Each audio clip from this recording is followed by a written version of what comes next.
ලෙඩුනේ තියෙන හරිම අසීරුවත් එක වැටුනේ. කරගන්න කියවන්න දෙයක් නැහැ පරිගුණය ලොකුම නැතියගේ ඉන්න. කිසිම මෙහෙ තමයි යා වැඩ. මොකක්ද වෙලා තිබුණේ? නදුම්නියට එක පාට වෙනස් වුණා කතා කරන්න නැතු වුණා නිකන් බය වෙලා වගේ. කන්නේ නැහැ බොන්නේ නැහැ.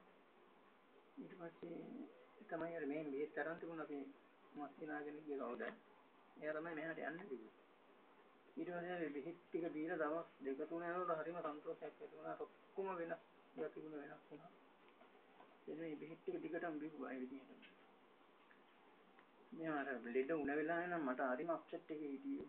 ඒ කියන්නේ යන්නලම වුණාට හරි කොහොම වෙනස් වෙලා හිටියේ කියන්නේ මනස වේරම වෙනස් වෙලා හිටියේ ගනි කරේ. ඊට පස්සේ මේ බෙහෙත් ගත්තා පස්සේ දැනෙන්න මේ පළවෙනි බෙහෙත් පඩියෙම හොඳ වුණා.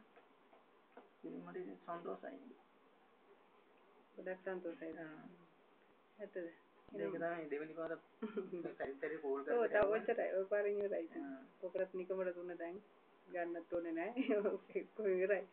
ඉතින් පවිෂා එන්නකොට